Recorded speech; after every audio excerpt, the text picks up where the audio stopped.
Maintenant, la fiscalité globale des investisseurs n'a pas baissé sur les 5 ou 10 dernières années. La tendance est plutôt globalement haussière. L'argent qu'on ne paye pas tout de suite aux impôts peut être réinvesti dans l'immobilier. Et la France est un des pays au monde qui taxe le plus les droits de succession. La fiscalité, là, va pas aller en baissant dans les années qui viennent. Il va falloir songer à se structurer et essayer de l'anticiper. Dans cette vidéo, on va parler du futur de la fiscalité en France sur l'horizon 2026-2030 en compagnie de Maître Boujard, avocat fiscaliste spécialisé en droit immobilier. Comment ça va, Dimitri ? Bien, Baptiste, merci. Bon, alors là, je t'ai demandé de sortir aujourd'hui ta boule de voyance, de regarder un peu dans le futur. L'objectif de cette vidéo, il est assez simple. C'est qu'aujourd'hui, il se passe beaucoup de choses sur la fiscalité. En nom propre ou autre, voilà, mais surtout le nom propre quand même, qui bouge beaucoup. Et l'objectif, c'est pas de dire, voilà, en 2027, on va baisser de 1% de taux sur ça ou ça. C'est plutôt d'identifier les tendances générales liées à la fiscalité et que voilà, tu puisses de toi, ton expérience, nous faire peut-être des prévisions, je sais pas, mais de pouvoir un petit peu, tout simplement nous partager les différentes tendances, ce vers quoi on tend. Bien sûr, avec plaisir. Si on refait déjà peut-être une analyse sur les 5-10 dernières années sur la fiscalité, puisque toi, tu es avocat fiscaliste depuis 1995. Donc, de même, en tout cas, avocat fiscaliste. Avocat, je fais du droit des affaires, des créations de sociétés, du droit bancaire depuis 1995. Et vraiment, mon expertise sur la fiscalité immobilière et plus généralement l'investissement immobilier s'est développé depuis 2000 à peu près, puisque c'est là que j'ai commencé à investir dans l'immobilier. Et très concrètement, quand on est investisseur et qu'on est en même temps avocat, c'est-à-dire juriste, on est forcé de s'intéresser aux aspects juridiques et fiscaux de l'investissement immobilier. Sinon, on commence comme tout le monde, on fait un peu familièrement au doigt mouillé. Est-ce que les loyers matchent avec le prêt bancaire ? Il y a encore plein de gens qui font comme ça. C'est mieux que de rien faire. Alors, il vaut mieux toujours acheter un investissement pas très rentable que de ne rien acheter. Voilà. Mais bon, après on se fait rattraper par la fiscalité. Oui, voilà, c'est ça. Et puis surtout, l'optimisation. Moi, je vois beaucoup de personnes qui avancent comme ça, mais je vois aussi beaucoup de personnes d'ailleurs qui investissent parce qu'il y a leurs voisins qui vendent une maison ou un truc comme ça. Enfin bref, on s'écarte du sujet, mais ça pourrait être l'objet d'une vidéo. Recul. Donc moi j'ai du recul sur la fiscalité. Je suis la fiscalité immobilière par la force des choses, en étant moi-même fiscalisé sur l'immobilier depuis 25 ans. Donc j'ai vu la tendance, non pas sur ces 5-10 dernières années, mais sur les 25 dernières années. Et en 2000, par exemple, les prélèvements obligatoires que sont les prélèvements sociaux, CSG, CRDS, prélèvements de solidarité, n'étaient pas à 17,2 ou 18%, suivant ce qui sera in fine définitivement acquis dans les années à venir. Là, à l'heure où on tourne la vidéo, c'est 17,2.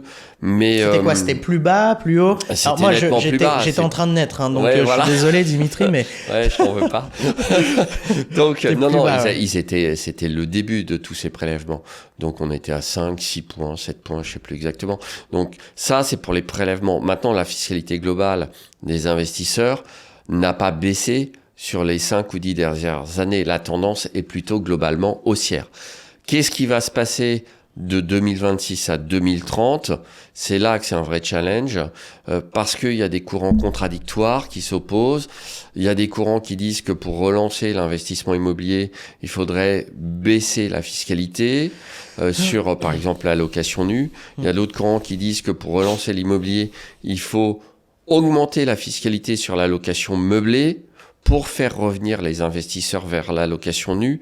Globalement, il faut pas penser que la fiscalité va être le moyen majeur d'orienter l'investissement immobilier. Ça a été un gros moyen sur la défiscalisation. Oui. Donc ça, alors là, c'est même plus les 5 dernières ou 10 dernières années. Ça, les programmes de défiscalisation existent depuis des dizaines et des dizaines d'années. C'est ce qui a nourri les promoteurs immobiliers. Exactement. En réalité, l'État est quand même le principal responsable des difficultés du secteur de l'immobilier et du logement. Pourquoi ? Parce que la promotion immobilière a été abreuvée avec l'argent du contribuable via du Robien. Ça, c'était il y a 20 ans, 25 ans. Ensuite, du Duflot, du Pinel, du Cellier, je dis ça dans le désordre, du Périsol. Tout un tas de lois où on a fait jouer à l'investisseur immobilier un rôle quasiment de bailleur social en lui faisant miroiter une baisse de son imposition, ce qui en soi n'est pas une mauvaise chose. Mais en réalité, la baisse de l'imposition, c'est un manque à gagner pour l'État. Forcément, si on paye moins d'impôts, il y a moins d'argent qui rentre dans les caisses de l'État. N'oublions pas que l'État n'a que l'argent du contribuable comme ressource. L'État n'a pas d'argent en soi. L'argent public est une fiction. Ça n'existe pas, l'argent public. L'argent est l'argent du contribuable. Ensuite, l'État le prend pour le redistribuer et remplir ses missions. Bon, je ferme cette petite parenthèse. Mais toujours est-il que on a eu tout un tas de régimes dits de défiscalisation qui ont fini par s'arrêter. Et on s'aperçoit maintenant que les promoteurs immobiliers n'arrivent plus à vendre du neuf. Oui, parce que les investisseurs classiques, qui ne sont pas la cible de tes investisseurs, ni des investisseurs que je conseille, les investisseurs classiques, en réalité, dans leur immense majorité, achetaient juste un bien qui leur a été vendu par un conseiller en gestion de patrimoine ou une banque, avec de la défiscalisation, une promesse de réduction d'impôts. Mais on surpayait le bien à l'achat. On a plus de 50% de nos clients aujourd'hui qui ont déjà acheté un bien neuf. Voilà. Pas rentable. Dans tous les cas, de toute façon, puisque exactement, et fort d'épargne. Donc, il faut remettre tous les mois pour tout payer.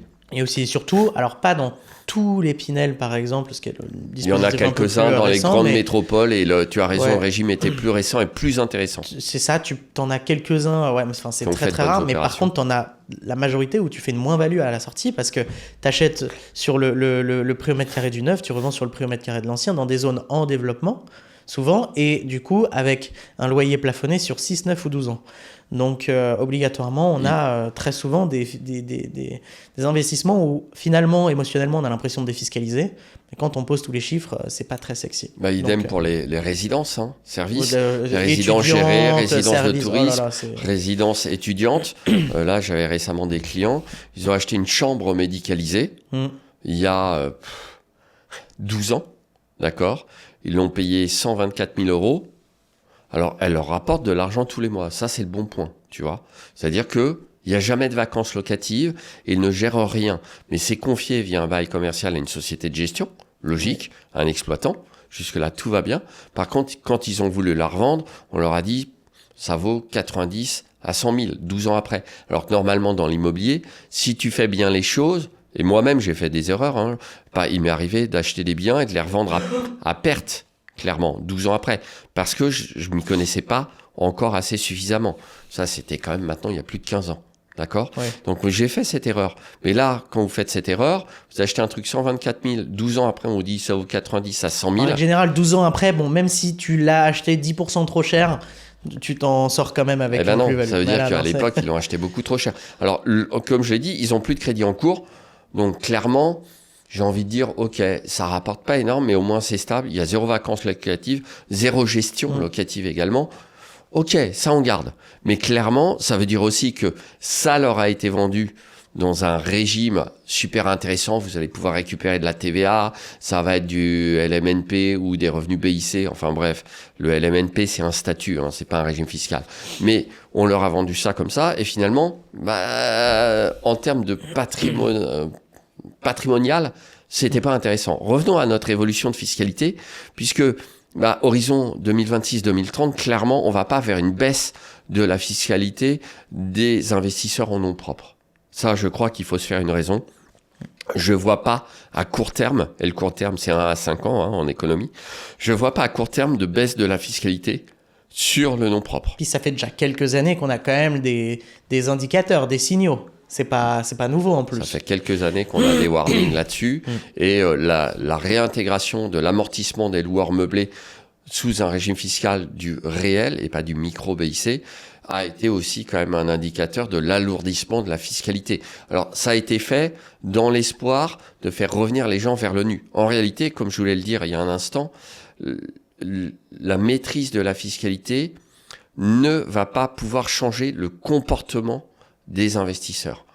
Ça va pas en tout cas le changer dans le sens où le voudraient ceux qui votent les lois. C'est-à-dire que si on alourdit la fiscalité du meublé, les gens vont pas revenir vers la fiscalité du nu, ils vont arrêter d'investir. Ou alors, ils vont passer en SCI à l'IS, puisque la fiscalité de la SCI à l'IS pendant la durée de location des biens, la durée de détention, sera quand même globalement pour les investisseurs un petit peu important, plus intéressante que la fiscalité en nom propre. Exemple très simple, il faut qu'on vous donne un peu des chiffres concrets. Vous êtes un investisseur et vous êtes fiscalisé dans une tranche à 30% d'impôt. Je rappelle que l'impôt est progressif en France. Donc on a des tranches à 0, 11, 30, 41, 45 et avec des prélèvements additionnels pour les très hauts revenus. Donc on arrive encore plus haut. Mais à ces 30%, dans la tranche d'un investisseur un peu lambda, si j'ose dire, d'accord, il faut rajouter les 17,2 de prélèvements sociaux. Donc 30 plus 17,2, on est à 47,2 d'imposition globale. C'est pas un peu un abus de langage, puisqu'il y a 17,2 de prélèvements sociaux. Les prélèvements sociaux, CSG, CRDS, prélèvement de solidarité, dont je parlais il y a un instant, ne sont pas des impôts au sens strict du terme. D'accord ? On est quand même à 47,2. Si vous investissez via une SCI à l'IS, vous aurez de la CRL, contribution sur les revenus locatifs, 2,5% du montant des loyers. Vous aurez potentiellement, dans quelques années, de l'IS, 15%, jusqu'à 42 500 € de bénéfices, pas de loyer.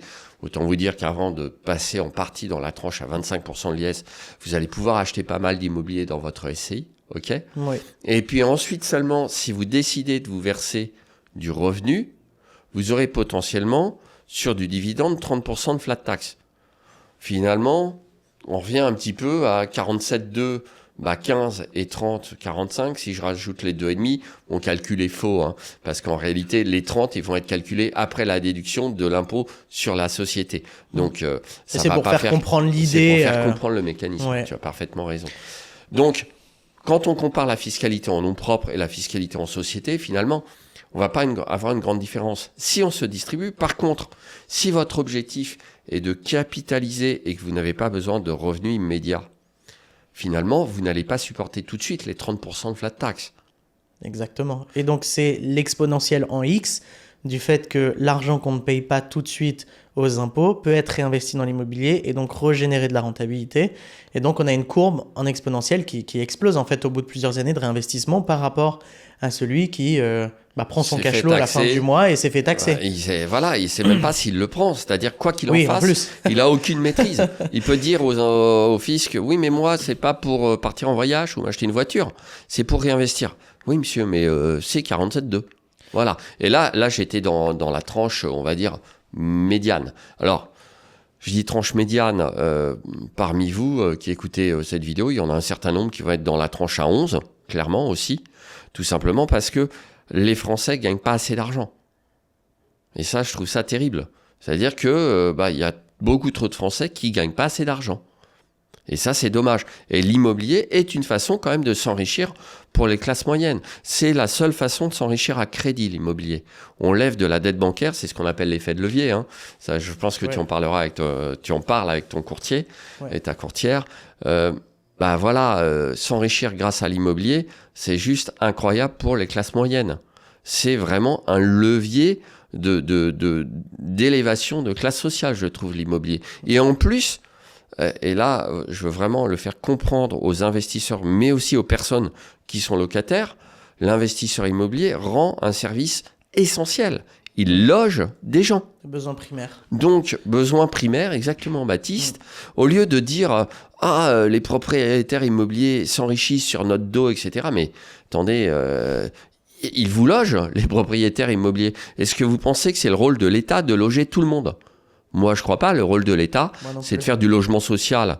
Mais c'est pas non plus de loger tout le monde. On a trop de logement social en France, tout simplement parce qu'il y a trop de pauvres. Donc, le rôle de l'État, ça devrait être d'aider tout le monde à mieux vivre et à gagner plus d'argent.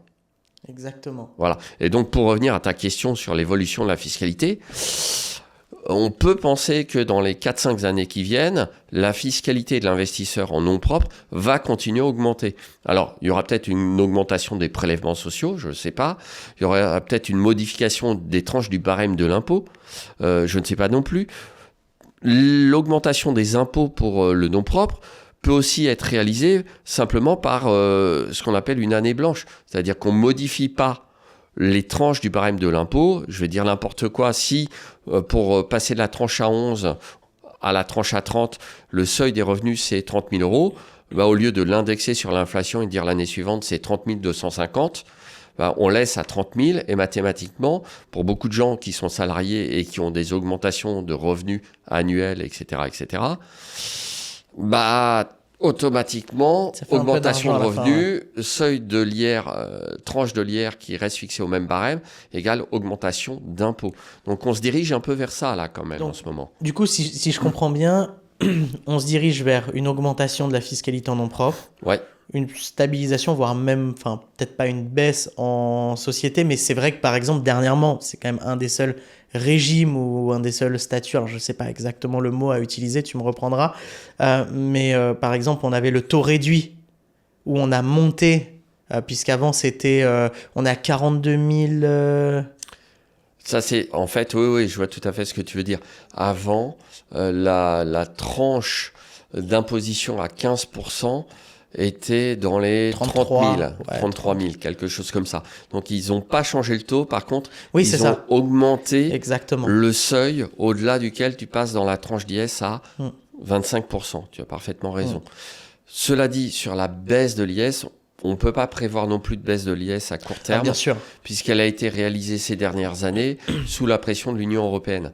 Il faut rappeler qu'il y a encore quelques années, le taux de l'IS était à 33. Alors, attention, on n'est pas sur des sociétés qui font des milliards d'euros de chiffre d'affaires. Il y a encore des règles spécifiques et parfois des impôts exceptionnels qui sont votés pour ce type de société. Nous, on est sur les sociétés civiles immobilières, les sociétés de chefs d'entreprise qui ont des SRL, des SAS, du business dans la vraie vie, les petites entreprises et les moyennes entreprises, ainsi que les TPE, les très petites entreprises. Et donc, sur tout cet écosystème d'entrepreneurial, on est sur les tranches de 15 à 25. Mais on a eu aussi 28, ensuite 27 et maintenant 25. D'accord ? Sauf loi spéciale qui pourrait temporairement rehausser ce seuil. Mais ça a baissé ces dernières années sous la pression de l'Union européenne dans un but d'harmonisation fiscale européenne.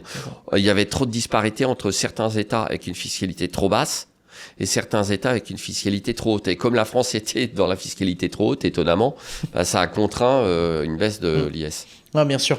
Donc pour moi, c'est très clair. En tout cas, c'est un régime fiscal qui est plus stable. Oui. Puisqu'il y a aussi beaucoup d'investisseurs étrangers en SCI. On tape moins dessus quand même, en règle générale. Il y a pas mal, alors étrangers ou expatriés. Oui. C'est-à-dire, j'ai pas mal de clients expatriés. Et ils prévoient de revenir en France, donc ils sont attachés au pays. Ils savent qu'en levant de la dette bancaire en France, ils vont avoir un taux fixe, ce qui est un avantage énorme en France pour l'investisseur immobilier. Donc, ils créent une SCI en France, ils ont beau être expatriés, ça les intéresse quand même d'investir en France, et pour avoir une fiscalité assez prévisible, de la même façon, le plus souvent, ils vont créer une société civile immobilière en France parce que s'ils sont en nom propre, leurs règles de fiscalité vont changer en fonction des pays dans lesquels ils se déplacent et en fonction des conventions fiscales internationales. Ça peut être parfois assez compliqué suivant les pays dans lesquels on se déplace parce que les expatriés sont souvent assez mobiles. Donc, ils vont rester 2 ans dans un pays, 3 ans dans un autre. Il y en a quelques-uns qui vont rester 10 ou 15 ans dans le même. Mais il y a une notion de mobilité plus forte. Donc, tu as raison, des expatriés investissent en France. Et quand ils font ça, ils investissent plutôt en SCI à l'IS qu'en nom propre. Ok. Il y a aussi, et ce sera ma dernière question, il y a aussi sur l'année 2027, les élections présidentielles. On a quand même deux côtés, quoi. Enfin, on a la gauche, on a la droite, on a la gauche qui va quand même vers une taxation de plus en plus importante, ce qui serait pas, je pense, stratégique pour l'investissement immobilier. Et on a la droite qui a une politique que je connais pas trop, j'ai pas trop suivi pour être honnête. Mais quels sont les les scénarios possibles en fait sur cette élection présidentielle. C'est plus une boule de cristal, là, Baptiste. C'est on une est barre sur le de plateau café. on est sur le plateau de BFM TV. On accueille notre économiste qui nous vient directement de l'INSEE. Ok, d'accord. C'est compliqué, mais bon, voilà, c'est. Ouais. Peut-être Alors, les élections présidentielles, c'est un gros Quel sujet. impact ça peut avoir, voilà. Ça peut avoir un impact sur l'investissement immobilier. Je pense que l'impact sera d'autant plus limité que vous serez structuré en société à l'impôt sur les sociétés, puisqu'il est très difficile de complètement bouleverser l'impôt sur les sociétés. On peut envisager comme mesure défavorable pour l'investisseur immobilier une suppression du taux réduit de 15% sur les sociétés dites à prépondérance immobilière. Il y a 1 ou 2 ans, il y a déjà un groupe de députés qui avait voulu supprimer le taux réduit pour les sociétés dites à prépondérance immobilière, typiquement une foncière société commerciale. Foncière, ça veut juste dire que c'est une SAS ou une SARL qui achète de l'IMO. Il y a pas, la foncière n'existe pas en tant que structure juridique.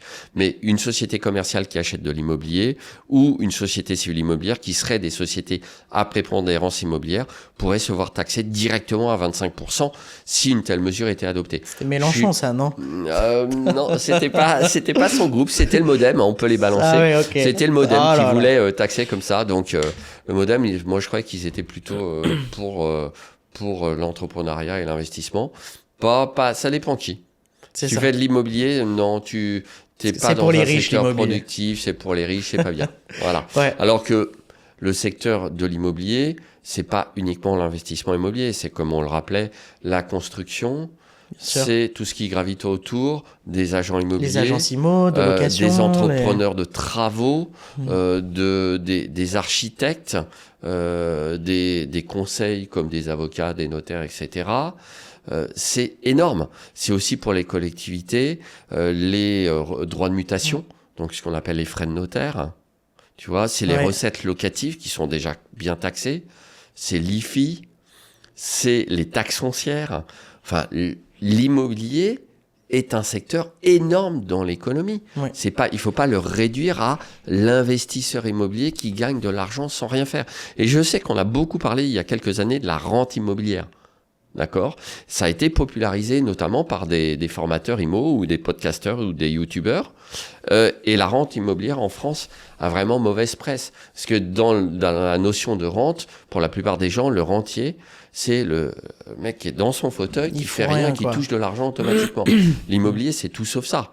C'est trouver le bien, étudier comment on va le louer, vérifier les règles de possibilité de location, structurer son investissement, décrocher un crédit bancaire, effectuer des travaux pour que le logement soit conforme au DPE, qu'il soit décent, qu'il permette à des locataires de vivre confortablement, de façon à ce qu'ils aient un toit déjà à la base. Ensuite, c'est assurer la vie locative, la gestion du bien. C'est énorme, en fait, comme boulot pour beaucoup de gens. Alors, évidemment, si on fait de la location courte durée, on va pas loger des gens à l'année, mais on va répondre à une demande touristique. Ah ben, ça tombe bien, le tourisme, c'est aussi un des secteurs essentiels de l'économie française. Donc, il n'y a pas de raison de tirer à boulet rouge sur la location meublée en courte durée non plus. Et c'est extrêmement technique, la location meublée en courte durée, notamment du fait des règles juridiques et fiscales. Mais au-delà, ça emploie des conciergeries, la location meublée en courte durée. Ça fait vivre beaucoup de petites entreprises qui ont créé des micro-entreprises ou des petites sociétés de conciergerie. Donc à un moment, quand on sabre la location meublée en courte durée dans des villes, ceux qui prennent ces décisions, ils s'en foutent littéralement de tuer des sociétés et de mettre des gens au chômage. Parce que c'est ce qui se passe. N'oublions pas non plus qu'une société de conciergerie va souvent avoir besoin de personnel de ménage. Il y a beaucoup de micro-entrepreneurs de ménage, de nettoyage, qui peuvent ensuite devenir des agents de conciergerie. Plus de conciergerie, plus de besoin de nettoyage et de ménage. Et finalement, ceux qui souffrent de ça, c'est qui ? C'est les personnes les plus modestes. Parce que, quand on est agent de ménage ou de nettoyage ou agent de conciergerie, et qu'on est en micro-entreprise, on gagne pas beaucoup d'argent. Mais au moins, on gagne de l'argent. Et si on est super bon, on peut se faire des revenus tout à fait raisonnables. Et quand on sabre l'allocation courte durée en disant ça empêche les gens de se loger, il faudra qu'on fasse une vidéo juste sur le sujet, c'est vraiment important de comprendre ça. En fait, déjà, on ment aux gens, parce que c'est pas Airbnb qui empêche le plus les gens de se loger statistiquement parlant. D'accord ? Ça, il y a des chiffres, et il faut avoir un minimum d'efforts et aller faire une petite recherche sur Internet. On s'aperçoit que le nombre de logements loués à l'année en courte durée par rapport au nombre de logements vacants est juste ridicule en proportion. Donc Airbnb, je dis Airbnb, c'est la location courte durée et le bouc émissaire, d'accord ? C'est pour ça qu'on augmente la fiscalité de la location meublée en courte durée. C'est pour faire revenir ces appartements dans le parc locatif longue durée. Ce qui en soi n'est pas un objectif débile, hein. Moi, je ne dis pas qu'il faut faire que de la location courte durée. Je dis simplement qu'il faut de la mesure dans tout ça. Et sur la fiscalité, pour revenir à ça, élection présidentielle, pour l'instant, la tendance est quand même globalement, non pas une simplification, mais à une complexification. Qui sait si dans les années qui viennent, il n'y aura pas une refonte de la fiscalité globale ou une refonte du statut du bailleur, peut-être en agglomérant le nu, le meublé, je ne sais pas. Tout ça sont des chantiers de longue haleine qui peuvent pas... faire l'objet de mesures à l'emporte-pièce, un amendement à l'arraché, sans étudier l'impact fiscal sur le marché locatif. Quand on fait ça, à chaque fois, ça a comme effet, ce que j'appelle des effets de bord. C'est-à-dire, on pense que ça va avoir tel effet, mais comme on ne peut pas contraindre le comportement de l'investisseur, ça va avoir un effet différent, voire opposé à celui recherché. Ok. Donc, faire de la prospective sur l'impact des élections, déjà, ça va dépendre de qui sera élu, très clairement. Alors, qui sera élu, Dimitri? Non, je rigole. Est-ce que tu peux deviner là tout de suite? Tu nous as deviné les 4 prochaines années sur le plan fiscal et juridique, donc non, mais. Est-ce qu'il y aura des élections? Ouais. Bonne question. Voilà. On verra bien. Voilà. C'est clair. Bon, là, pour le moment, là... Moi, je suis serein là-dessus. Moi, je suis résolument optimiste. Donc, vous pourriez être paralysé par ces incertitudes, qui sont des incertitudes politiques. On n'est pas là pour dire les uns sont méchants, les autres sont gentils. Moi, je suis pas là-dessus. Je le fais à titre personnel, mais pas vis-à-vis de mes investisseurs et du grand public. D'accord ? Là-dessus, vive la liberté d'opinion, heureusement. Ça, on est quand même dans un pays de liberté. Mais en réalité, le politique a une grande influence sur l'immobilier, parce que l'immobilier, c'est de l'économie. C'est pas de la rente. On le disait il y a un instant. Donc, quand le président actuel est arrivé au pouvoir et a dit « je vais taxer la rente immobilière », il a tapé là où ça fait mal, mais il a fait plaisir à une grande partie de l'électorat, en fait. C'était de la démagogie, très clairement. Dire « je vais taxer la rente immobilière », c'est dire aux gens qui se sentent pauvres ou qui sont pauvres « je vais taxer les riches ». Et les riches, la rente immobilière, comme c'est à mauvaise presse, et qu'on dit, en gros, vous gagnez de l'argent sans rien faire, et il n'y a rien de plus faux dans l'immobilier, il faut le répéter, d'accord ?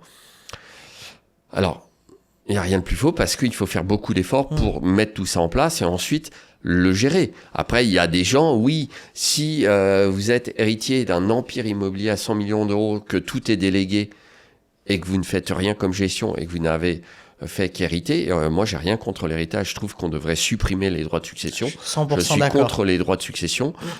Et c'est pas parce que les gens, l'immense majorité des Français ne payent pas de droits de succession que c'est de la démagogie. Demandez aux gens, même les gens qui payent pas de droits de succession, sont contre le principe des droits de succession, puisque par hypothèse, pour moi, c'est du vol.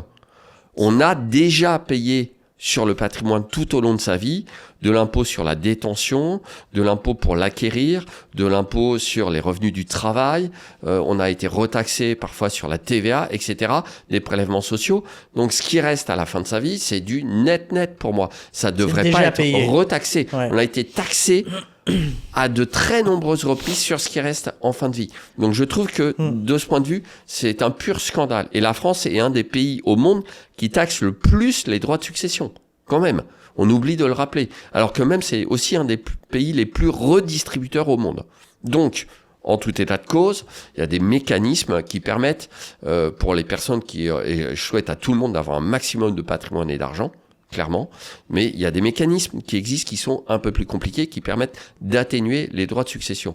Mais pour en revenir à ça, donc, à part cette situation exceptionnelle Et ça, c'est la vie, tout simplement. On peut pas dire la vie est méchante ou la vie est injuste. C'est la vie. Qui va dire que c'est juste ou pas juste? On peut pas porter d'appréciation, à mon sens, là-dessus. Voilà. Ouais. Donc, à part ces situations exceptionnelles, comme je le disais, la rente immobilière est quand même largement un mythe. D'accord? Et globalement, avec tous ces efforts qu'on fait, la fiscalité là va pas aller en baissant dans les années qui viennent. Il va falloir songer à se structurer et essayer de l'anticiper. Et le plus simple, c'est l'IS, se professionnaliser un peu, d'accord? Comme je le disais, c'est pas indispensable si vous voulez acheter 3 parkings ou un studio et vous arrêtez là. Et voilà, il n'y a pas de problème.